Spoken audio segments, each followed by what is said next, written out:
Hi guys, today I'm going to show you how to do a basic service on your XR125 or 150L. And I'm not an expert, and I'm just trying to show you that anyone can do this. There are some videos out there, but they're very low quality and they don't really take you through step by step. So I hope this helps. Okay, so if you move to the left hand side of the bike, the first thing you want to do is start letting the oil drain. So I've removed the sump plug. It's quite easy. I use this size 12 spanner and a hammer, and that's what the sump plug looks like, and it screws in. Let's see if I can get this right there towards the left hand side of the bike. Just let that slowly drip out. And you want to tilt the bike back and forth when it's drained, just to get the last bits of oil out. You can see I've just tilted the bike and it's dripping a lot faster now, getting the last oil out. I'm just going to leave that open while I replace the air filter. Okay, so again, on the left hand side of the bike, you're going to see that bolt right there. We're going to remove that quickly. So as you can see, you can use a flathead screwdriver, but I'm going to be using this 10mm socket attachment.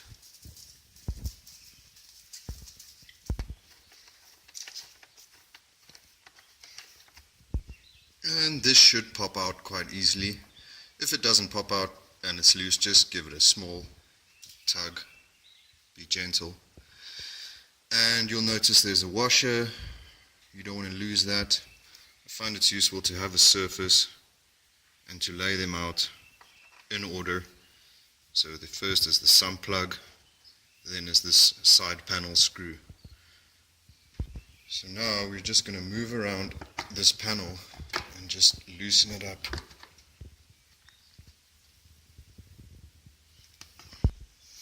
So what's keeping this panel on is these rubber inserts or plugs.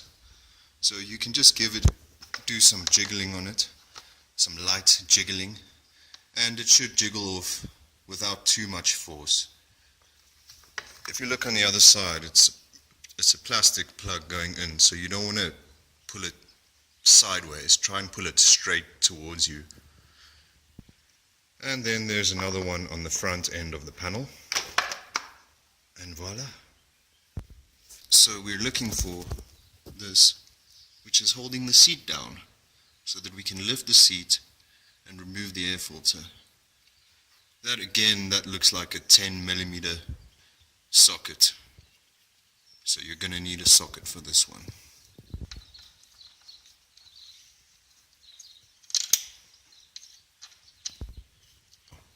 So we're going to take that and put it in the line number 3. So we're going to repeat the same process on the other side of the seat.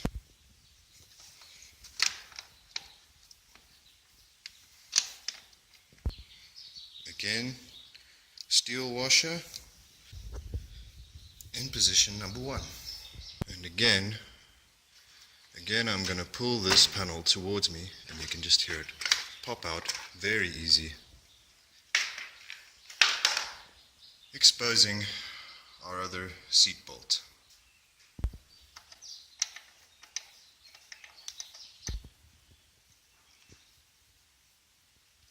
In position number 2.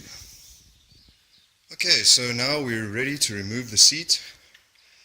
I've been practicing, as you can see. So it's just basically pushing it towards the back of the bike whilst grasping it like that. And you'll see it just pop out and slide it off. And here we have the air filter casing, which we will now open. You will notice 4 Phillips head screws. 1, 2, 3, 4. And I'll just get on with undoing those. Okay, so now that the screws are completely loose, I'm going to grip this and then just lift the closest side to me gently. So that top left screw was kind of latching on to this bar here, but I got it through, and we'll take it off to reveal the dirty air filter. As you can see, we've got 4 more screws. Okay, as you can see, I've loosened the screws all over the way, and I'm not going to take them out because with this plastic thread I want to try and use the same screws in the same holes. So now I'm going to try and lift this air filter out. Oh, pops out quite easily. And we just lift it out. I'm going to just give it a wipe with an old rag and just get this dust out of here. Okay, so here I have my new air filter. And the other thing I've got here is this 4T10W30, also from Honda. So altogether is about 1.6 liters, but I think you only need around 1.2 as the spark plug, 170 bucks. Okay, so now I've decided to give this whole area a wipe down. You can see it's nice and clean now. I'm not going to get to this part of the bike for a very long time, so I decided I'll just clean it out. You'll notice the front side of the air filter, these holes are closer together than the back side. I've got the narrower side, or the narrower spread to the front of the bike, and I'm just going to place it lightly over the holes. But don't try and force them or get them too tight. Remember, it is a plastic thread. So that's screwed in nice and firmly. The cover of the air filter, and I've also given the inside of this a good wipe. Just make sure that once you've wiped it, there's no excess moisture. You don't want moisture in this chamber of the air filter. Okay, so with the lid of the air filter casing back on, I'm now going to move over to the spark plug. I'm going to leave the seat off for now because it gives me time to just have a look around and see if there's any wiring that needs to be tightened or anything that's loose. So I'll just leave the seat off until the very end. Okay, here we are on the right hand side of the bike. And we're just going to take a look down here. So all you need to do here is grab the actual plug cover, this rubber part here. Try not to grab it here or there. Try to grab it firmly and just slightly wiggle whilst pulling out. And it should just pop out just like that, exposing the spark plug. Okay, so the most ideal tool to use for getting this plug out is a socket which is made specifically for spark plug removal. So I'm just using this size 16 spanner and just lightly turn on the plug.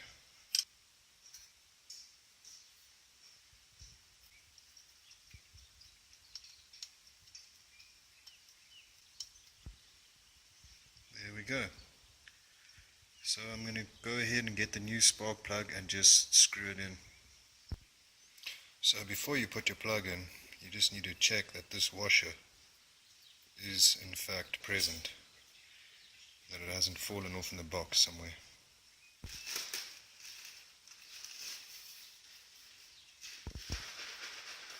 And just make sure this is nice and tight. And then we're just going to go ahead and replace this. Just going to push it on firmly. So the next step is to put everything back, including some new oil. It's important to not start the bike when there's no oil. Only start the bike once you put the oil back in. So you're just going to take the sump plug with your hand. Just make sure you haven't got any dirt on it.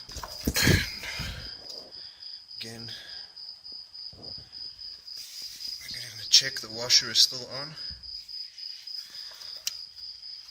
And we're just going to screw it in just like that. Okay, so I fastened my sump plug by putting this end around the bolt, and just by tapping the other end with this hammer. You're not hitting it, you're just tapping it until it's firm and stops moving.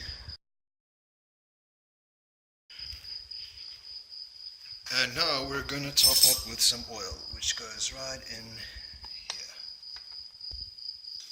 Okay guys, so all you're going to do is unscrew this anti-clockwise and pull it out. Put it somewhere clean. Now we're going to top up with oil. Get a funnel for this part if you can. Okay, so my oil has been topped off. Ended up using both containers, 1.6 liters of it. I'm sure that's enough. So now I just screw my dipstick back on. Okay guys, now that the spark plug is in and the oil is in and the air filter is on, we can start the bike up, just see how it's running.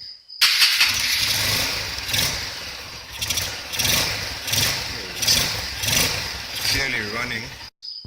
So I'm going to grip the back of the seat. I don't have two hands to do this with. And then you'll notice these two hooks. 1, 2. So obviously the front of the seat's just going to slide in. There we go. And now we're going to tighten the seat bolts. Seat bolts are in nice and tight. Don't want the seat to come off. And now I'm putting the side panel in. So I've taken the back plastic clip in, if you remember, which is behind there. And I've clipped that side in because that side is easy to get in. Now what you're going to do is you're going to slide this under the seat, and your clip over here is going to just go over, and you're just going to push it in. One screw remaining on each side of the bike. So this is to keep plastic cover in place, and it goes back into the same hole from whence it came. And there you have it, she's all back together. This side again with the side panel, you'll see on this join here, there's a small sort of insert that goes that way. Just be aware of that. But again, you're just putting the back clip in first, and then you're wedging the front up under the seat. And if you're not sure, this bolt will confirm whether you've done it properly or not, because if this bolt doesn't line up and you can't screw it in, then you know you've done something wrong. But this isn't rocket science. I hope this was helpful. If you found it helpful, please like the video. I was looking for videos on how to do this, and I was even looking for service manuals, and I couldn't find anything. A service that I just did would cost about 1,200 South African Rand to perform, and I just did it for about 450 Rand, and I would say about 3 solid hours of my time, which I think is well worth it. And you also get to know your bike a bit better. It's not about what you ride, it's about how you ride it, and if you're passionate about it.